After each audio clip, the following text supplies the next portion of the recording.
Okay, we are good then. I freaking Okay, got so it. we're live for the last few minutes now. This is AKA Geeks, you guys. We're doing our group movie of the week. I'm Sean. With me, I have Lynn. What's up, everybody? Sorry for the little Yeah, it's snafus. all right. We'll be fine. Just stay with us, you guys. Give us a chance. So this week's movie of the week is the film War Machine. I've seen a lot of stuff come out about this film and hyping it up up until its release on Netflix. So I definitely have been interested in it. Brendan was interested in it. Lynn was cool with it about watching it. So I was fine with it. So here we are watching it, but no opinion from Brendan. Where are you at, Brendan? Mr. No Show, 3 times a week. 3 times. This is the 3rd time. All right, so let me read a little something from IMDb regarding War Machine. A successful, charismatic 4-star general, Glenn McMahon, leaps in like a rock star to command NATO forces in Afghanistan, only to be taken down by a journalist's no-holds-barred expose. This one is based on a book, which was a further extension of an article written by Michael Hastings.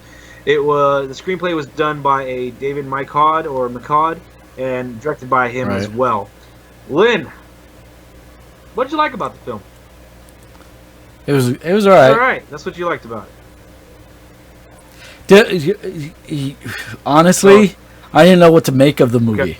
I really did not know what to make of the movie. All right. Like, there were parts in there that I was like, is this supposed to be taken seriously? Is this supposed to be comedic? I mean, there's only like one point that I found myself remotely like, okay, is this the type of movie?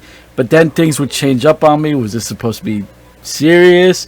You know, like that. The fact that you said this was a book, that this was translated from a book. That's It's actually based on the actual interview that happens in the film. It's based on the book, based on the Rolling Stone. So it's based on a shitty Rolling Stone interview that was not even done right because it made him look like a piece of shit. Well, so Glenn McMahon is actually based on McChrystal. He was in real life the commander of the war in Afghanistan at the time. So this is based on him. Yeah. Netflix, Plan B, Brad Pitt's production company, and David McCod, they all decided to kind of go away from that to not to have to deal with all the drama that it could create with defamation of characters. Like that. Well, but here's my point with this. This movie had no identity whatsoever. Like, I could not figure for the life of me what it was trying to be. So, before we go too far into that, because that's the negatives. Unless you want to start with the negatives, let's start with the negatives. But the thing is, okay, positively, it's everybody was, as far as performance, was spot on for whatever they had to do. I'm guessing.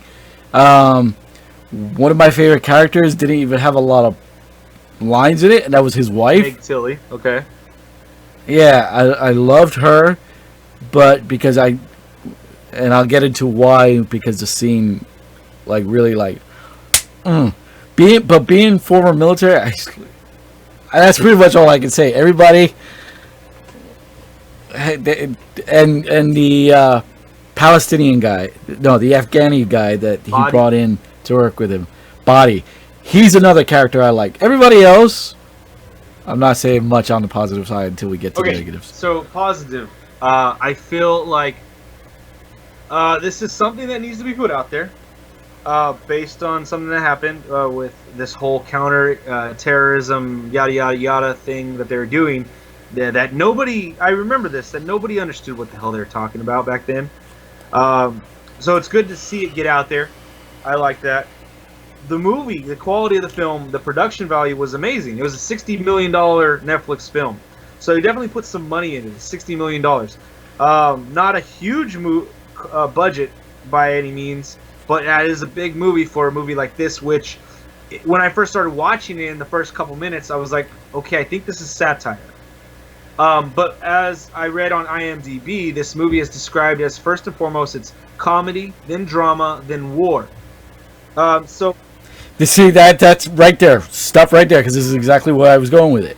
It doesn't really all those genres that IMDb is stating it is, none of that gels together at all in this picture. That's why I was telling you I was having a hard time finding the identity of this picture. I just want to cover some of the good things first then we can jump into some of that negative. Yeah. So the production value was great. I thought this movie, they did an amazing job with the production value. Everything seemed on point with what they're trying to do with all the camera, the cinematography. Nothing looked cheap. Everything looked good. Nothing was skimped. I have a couple details that I think they could have worked out a little bit better. But, I mean, this is from my aspect being former military, where, there's a lot of things that they're very inconsistent. Did they have somebody sitting in there actually telling you, well, this is exactly what a soldier would do, or this is how they respond, or what have you?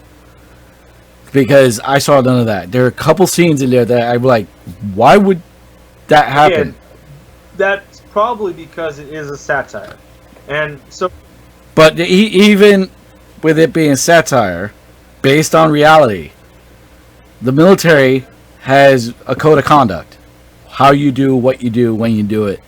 And that should always be shown. Good films that show the military do this. They show that example. Okay, well, I'm going to... And there's a couple scenes that I'll bring them in.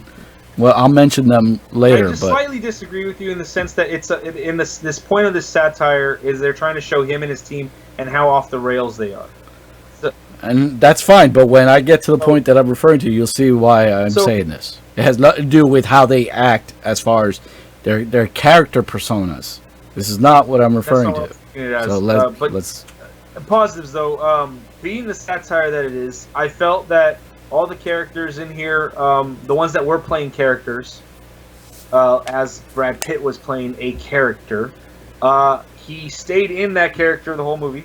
They never got out. They did a good job with that. The production of it was good. I had no issues with anything regarding the actual make of the film. The cinematography, the audio, everything was good. Editing was good. I had no issues with that. But other than that, like, there were points where I laughed, but there's nothing that I can go back to and say and tell you right now. Do you remember that one line that made me laugh? There's not one line in there where I can go back and say that, but it did make me laugh. So let's jump into some of the negatives. And let me throw this out there before you go, because I know you're gonna go into something deeper. Is that the fact that this is a satire? When you start watching this, right off the bat, I knew it was satire, and I saw this movie as something of the sorts of a Burn After Reading, Men Who Stare at Goats, Masterminds, that type of film. So I understood what it was. But in those films, they did a good job of blending the characters. In this one, I felt like they missed the mark. They missed the target entirely with blending the characters. You have Brad Pitt playing this character, who is a character. Obviously, he's a character. The way he runs his 7 miles, and the way he does 8 miles. 7 miles a day, 7 miles in the morning. He runs them like that, and he doesn't move his arms, and the way he has one eye always like clenched and one eye open wide, like he's about to burst a blood vessel. Things like that. That's a character to the T, right? But then you have people like his assistant, who's not really playing a sat of a character. Done. Huh? Done. Yeah. That's the name of the assistant. No. That's his name. The Done. Assistant. And then you have people like him who are perfectly normal people. In movies like Burn After Reading, Men Who Stare at Goats, there are characters in there that are weird, and they are characters, but they blend them well with the other ones. They mix them well. In this one, it was so like, this is all black and white, then all of a sudden something here in the middle was colored with crayon, with colors, like Brad Pitt's character. Yeah. And so for me, there was a clash of all these characters, and didn't allow them to pick up a nice flow to the film. And so with that being said, that also added to the whole act structure of the film. Comedy, drama, war, you know how I read those off, is you start off with the satire, you got these things where they're trying to make these jokes, and then you start getting to some of the heavier stuff when he meets the Rolling Stone writer, Scott McCreery. Then, in the third act, it completely drops the satire and becomes a war drama. You know what I mean? And so it wasn't able to keep its flow. It wasn't able to, like you said earlier, decide on what it was. And not only that, it does not transition well to those three things. It was very noticeable in that third act. They all of a sudden just dropped all comedy, all satire, and were straight up into drama, like a war drama. And I was like, that was very abrupt. And it hasn't been what you've been trying to do with the first two acts of this film. So it was really odd for me. It did not allow for the movie to have a flow. You have some other points that you want to dive into, so go ahead and explain this to me in a better... Okay. A lot of my things, a lot of those characters that his ensemble, because that's what they were ensemble, didn't even really need to be there. Like, Little was the only one, next to Little, which was the U.S. contracted civilian in his group, who set up all this shit to go in motion, the 60-minute thing, the Rolling Stones article. This was all based on his go-ahead, which Ball, which was the media guy, completely just shut about. And the only time he had a pivotal scene was when he was talking back at him towards the third act. Pulver came off as like this hard-nosed soldier, McMahon's right-hand man, who was played by... He really was his right hand. But what I meant, all these guys, you saw why they respected this guy for how he works. But at the same time, I never got that reasoning as to why I should actually care that this guy's like that. When he's doing his run, I was insulted, because if this was supposed to be a take on a military personnel, let alone a 4-star general, nobody runs like that in the military. I was wondering if they were playing that up because of his supposed age. Like, he's supposed to be in his late 50s or 60s, and that's why they have him running like that. So I was a little wondering. But I mean, as someone who was in basic with guys in their 50s and 60s who were drill sergeants who don't run like that. Oh yeah, no, I know. I thought it was weird. That's made. Yeah, that's why I didn't know if this guy was supposed to be goofy. Like, I'm not supposed to take him seriously. But then, like, when it does that serious turn, I'm like, what the fuck? Really? And then when he first meets the group of Marines, and they're all looking at him, and he's a 4-star general. I don't care what service of the branch, somebody of that high caliber is standing in front of you. You better make sure your unit's at attention, even if he's not looking at you. You're supposed to let your rest of your unit know. And the one guy who stared him down waited a while before he called his unit to attention. Completely improper code of conduct for a military grouping. Because even if he's walking across the yard and you're 300 feet away from him, and if you see him and you recognize him, you're supposed to let everybody know there's an officer on deck. Because it's all out of respect. So there are parts in here that like really threw me off. Like, was this meant to be a serious look at the military? And the fact, and this one's nitpicking, their covers, which is their lids, their hats. Okay, even when they're inside and they're supposed to have them off, which they did, they didn't have them on them. Usually a soldier will put it into their upper part of their shoulder, where the button connects to the shirt, or they'll have it in their side pocket hanging out where it'll be easily to grab. Not once was this ever shown. Like, their coverage just automatically, especially in dress blues, the only person who wore his hat, his lid was McMahon, and for a split second, and that's it. Uniform code of conduct. There's things that, even if it's not an integral part of the movie, should be shown as just, this is how life is, because that is how life is. You go nowhere without your cover. And then you had a couple of guys who were on the field, and I'm referring to the Marines, who were taking their Kevlar out in a war zone area to talk about things. That doesn't happen either, because of stray bullets. So there are a lot of things that, on the military aspect of this, I saw just completely wrong. That they really didn't take into. I don't know if it was just because they figured it was unimportant, but it's part of a military life, especially from a 4-star general. every aspect should be shown, even if it's the most deep. That's one of the things that surprised me, is that he took the one little room that had no TV, no nothing. He took the most barebacked stock room that he could find, because he didn't want no amenities. He didn't want to feel he was basically a grunt. So you're going to show that aspect of him, but then really not show him being a soldier when it pertains to a soldier, or show other soldiers react to him as soldiers do. So that took me out of that element because of it. And I don't know if it's just the nitpick, but it's like, it is a way of life that not a lot of people get to see. And it could have been dealt with better. You know? And the one scene when they're at the dinner, when it's him and his wife by themselves. And she's saying it was their 30th wedding anniversary.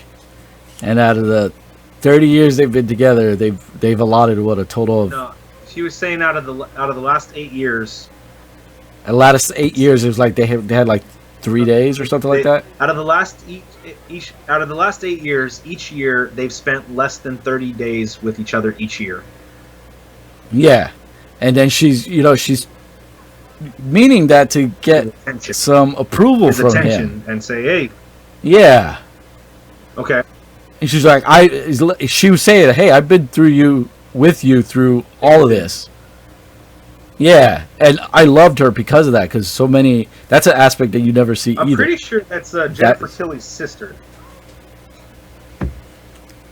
But I fell in love with her right away just on that line alone. Because she was showing how much she loved him enough to put up with that bullshit, because nobody else would. Here's a thing about, to go on that, touch on that character. And also Brad Pitt's character, because they aged Brad Pitt up, and they stuff with his hair. They made his hair. This is part of the production that I didn't like, to make it a satire, to age him up, to age Meg Tilly up. They did stuff to their hair where their hair looked completely fake. Did you notice that? Like, did that stand out to you? Like, their hair looked completely fake. His looked to me like it's hard, first of all, to get someone to get their hair that white. For him, not so much, because he's a light a blonde. Yeah. He's a strawberry blonde, I could say, because he's got a little bit of brown in him. So it wouldn't take, but someone like me who's like jet black hair, to go through the process of get that silver white hair would be gratuitously done constantly. I just felt like with that character, with her, they what I'm getting at is that because of whatever they did to age her up, she looked worse for wear in comparison to him at times. That's kind of where I'm going. What I want to point out is that by doing that to her, to me it almost, until that scene where she was actually serious about what's happening, I have put her in the satire category. If that makes sense to you. Yeah. I can see that. Because of how she looked with her hair, I was like, oh, okay, so she's part of the satire. She's playing a character in here, and she's part of it because obviously they're making her hair all look ridiculously fake. Like, they're aging her up a lot. Yeah. You know, and so I felt like when I first saw her and I first met her in the hotel, I was like, okay, she's a satire character. Well, and I wasn't talking about Willie Dunn earlier. I was talking about Staggart. He's the one that was always having the phone. He was just like a normal. Oh yeah. Like, Willie Dunn, actually, he was kind of a satire character too. Yeah, Dunn was like a Silent Bob to me, because all he did. He was Dunn. He was a satire character. Like, but Staggart just didn't strike me as satire. Staggart struck me as playing a role in this team, and he wasn't over the top. Topher Grace's character reminded me of a character of the team. Little, yes. But when I saw Meg Tilly's character with the hair, it kind of made me just put her in that satire category, which I wish they would have done a better job with the hair, so I know that she's not this satire character. She's an actual character. She's playing an actual part that means something that's not supposed to be funny. Because when that moment happens, it didn't have the effect that I felt it should have on me. Right, and I think another reason that didn't have a major effect, as much as I loved her saying that, is his reaction to that. It felt like so kooky, so off to me that I couldn't take it seriously, even though I loved what she was saying. That's part of his character, though, that he was playing. But that, again, that's part of the satire that they're going for with this, you know, and so part of that comedy, like he's a weird guy. Yeah. And when you started getting him in talks with the political characters in the film, like, he's the only one who made sense in comparison to the three knuckleheads from Washington. Yeah, Stewart, Cameron from Ferris Bueller, and a few other people. And for the first time, I hated Cameron in I this. liked him as that character, to be honest with you. He wasn't a... Well, no, I hated the character. Which I liked, which I hate. You have a dislike for the guy, the character, but I'm happy that he played that guy because I liked him in Ferris Bueller. I'm not going to say I've watched all of his movies, but I liked him on Spin City, and I like him as, like, when I see him pop up and stuff. And to see him do a different character like that, who's an asshole, I liked it. I thought it was interesting. I thought it was fun. And he wasn't, and I didn't put his character in that, like, satire box that I'm talking about. I took him as a straightforward asshole. So, any other negatives that you have on this thing? Anything else that stood out that you felt like they could have worked on a little bit more? I don't know if I want to call it relationship or fondness that he had for the Marine group didn't come across.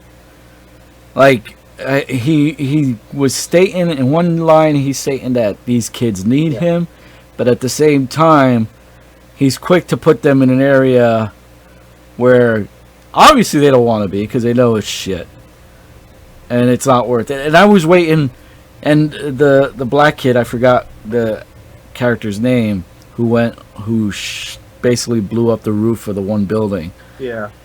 I was waiting for him to go commando, but to be quite honest, once again, this goes back to the whole code of conduct. That the rest of his platoon, not one or two guys followed after him and left him solo, where anything could have happened to that kid. Yeah. Like, I expected him to be shot like half a dozen times. Not to get to that point where he sees the dead kid from his explosive. Yeah. That's why in this third act of the film, I felt like it was... Now, if the whole film was like the third act, I think they could have made this film a lot better than what I felt about it. I could have felt more for it. There were certain scenes in this film that they were perfect for that type of film.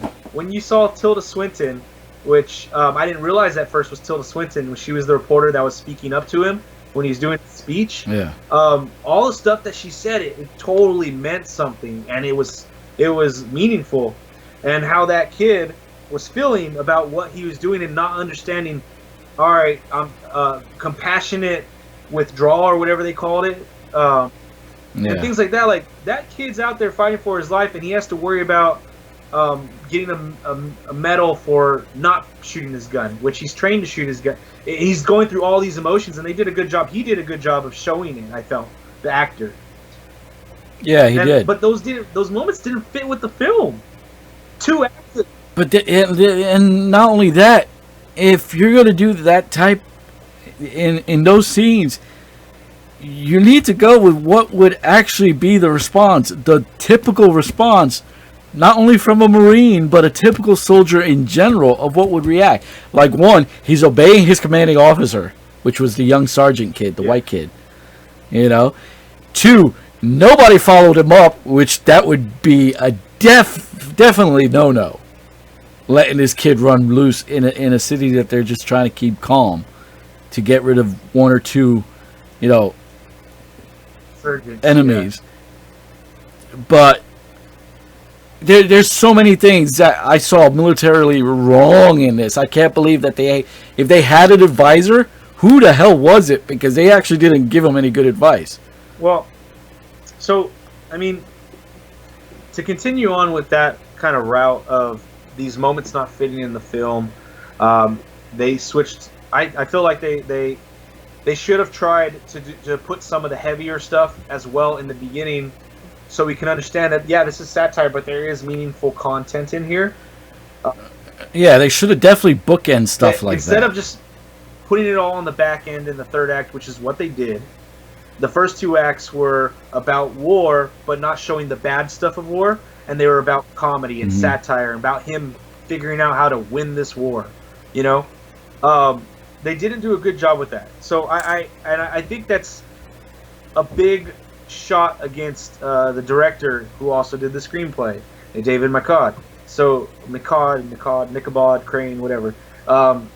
It's a definite shot against him because with him writing the screenplay, he had control of that beforehand. He could have put it together in a better way. So I think that's a major knock against him. And another aspect before you go on that takes you out of these elements, you had this guy narrating each character at the beginning of the film, which is the reporter. But at the same and he's, you know, you don't hear much from him except for those first 20 minutes. Then you hear about him when he gets introduced to the general. Then it drops off. Mine until like what the 1 or 2 minutes at the end when he's you know, it wasn't consistent. There was a portion of it where it was like, what happened to the narration? Exactly. And that's something that should have just like been a little bit more spread out, so it's there and not overbearing in one part of the story, and then practically non-existent for a third of the story. So, sticking on Scoot McNairy, his I think I was saying Scott McCreery, which is a country singer, or rock singer. He does music that's been in The Walking Dead, actually. Scoot McNairy, I'm sorry. His character, the moment where he meets the general at the dinner, well, he goes, put me on the cover and all that. Apparently that really happened with the General McChrystal. So that really happened. Yeah. McChrystal told him, put me on the cover, make sure I'm on the cover, beat out Lady Gaga. Funny thing is, I remember that issue because I used to get Rolling Stone, and I read this whole thing from Rolling Stone. Yeah. But things like that, like you're saying, like there was an unevenness to the film. There was a timing issue with the film. The unevenness can be described in many different ways, as in I've been saying, is comedy in the first 2 acts, then all of a sudden it's drama in the last act, which it does not weigh evenly. It's not balanced. The flow, it's off. There are issues with the film. Let's go into some of your overall thoughts, unless you have any other things you want to pinpoint about negatives or positives. No, I mean, I want to say it's a good try, because I didn't hate this movie. It's not like I disliked this movie at all. But I felt like it was just like so hard to distinguish what this movie was trying to say to me. Like outside the actual meanings of what it was trying to say, of how, you know, I already knew all that beforehand, and the way the message that it was trying to portray about how people see, you know, their place in the Middle East and the politics behind all that. That's understandable, but the essence of what this film was trying to be, that was a complete loss to me. The inconsistencies and just overall conduct from the military just did not work for me. It's just like it could have been something better than what it was. That's for sure. I agree with you. But it wasn't a horrible movie, because there are some poignant things that it was, you know, getting people to realize. So I won't discredit them for trying to do that. It just felt like it was lost in the uneasiness of the unbalance of the film. Okay. What kind of grade would you give this one? C plus. Okay. All right. C plus. Yeah, because it was trying. It was really trying to do something. And I commend them for this. It's just the execution did not go the way I thought it would be. Yeah. For myself, I got to repeat the things that I liked about this, the things where they succeeded with production value, with cinematography, with the actors staying in character, things of that nature. I understood the story from beginning to end. But with all that being said, there was also negative stuff that we've talked about that I felt that they should have worked harder at defining. Is this movie going to be completely satire, or are we going to do what we did and have a third act where it's drama and you forget about the satire and it totally makes everything uneven? Because of that, I'm actually below you. Surprisingly, I'm giving it a C. It's okay. I had this a C grade for this once I saw it. I was done with it. It's something that I think would be interesting for people to watch because humor for the satire parts can get somebody totally into this film if they have that type of humor.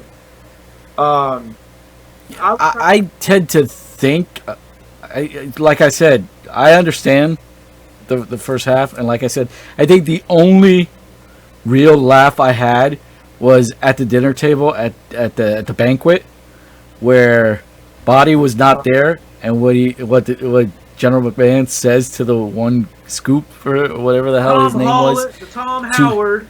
Why don't you go find where you put your where you're supposed to be, and you bring me my only Afghan, the only Afghan person here. And then when he was like, "Sir, I think the prime minister of Afghanistan is also from Afghanistan." Yeah. That was the only part that I saw was just like it got a chuckle out of me. Yes, but the thing is though, the first two acts they had me laugh. There was parts where I laughed, but not many of them were memorable. I can rack my brain, and as of right now, I can't think of anything that stands out to me. That's why I think there was a big issue. If they would have stuck with the satire throughout, even the third act, and done something different with showing how this is all falling apart in the third act, it could have resonated better as a whole. Or if they would have stuck with the drama the whole way, it would have resonated more. Because it didn't, that's why, to me, it's a C-rated movie. I'd recommend it to some people. Some people will latch on to the comedy because comedy... See, my thing is, you mentioned comedy, and with me, with the first act, I didn't know whether I was supposed to laugh or not, to be quite honest. I was like, really?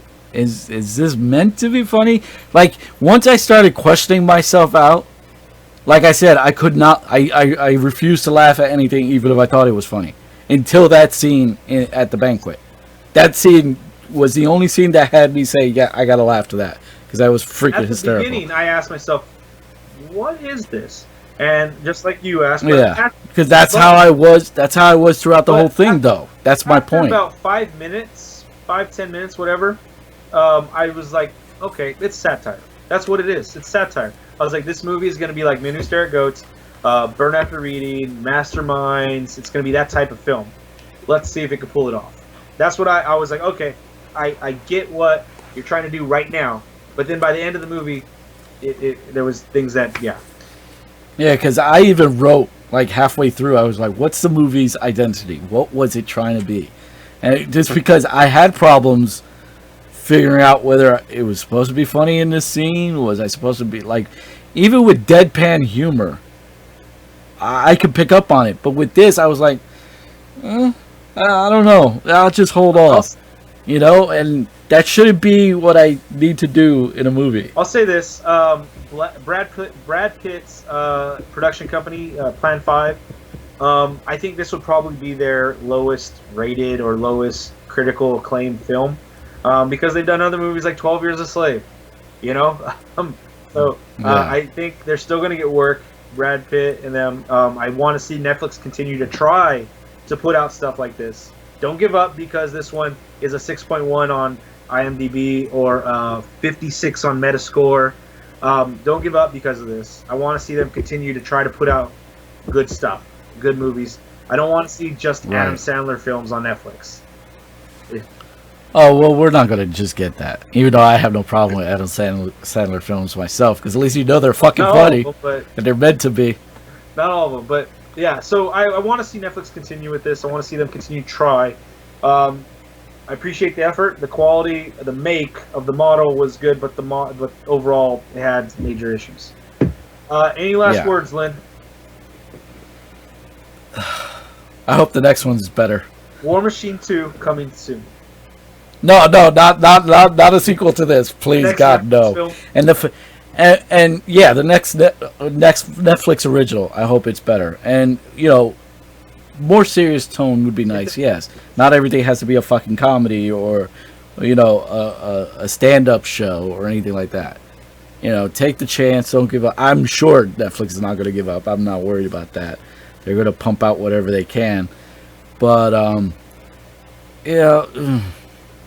That's all I got, man. I got to leave it there. So for Lynn, you guys can catch him on Xbox One, PlayStation 4, gamer tags, Geeky Gothy Gamer Dad, Ash Darkthrone. I can't remember all the different names he has.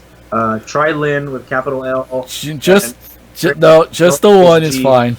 Just like Eddie, capital E, lowercase t, lowercase t. No, I don't do that shit. I know. You guys. Check out the podcast. We just did that today. Tomorrow, look forward to real news. That'll be coming to you. Lots of drama in the Star Wars universe. And stay tuned for that. You guys catch me. Han Solo.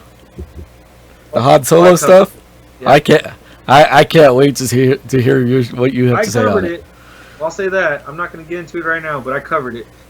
No, I don't want you to. I'm looking forward to it. Check it out tomorrow. That'll be up around noon. Catch me on video games. Let's play some games together. And for this week's episode,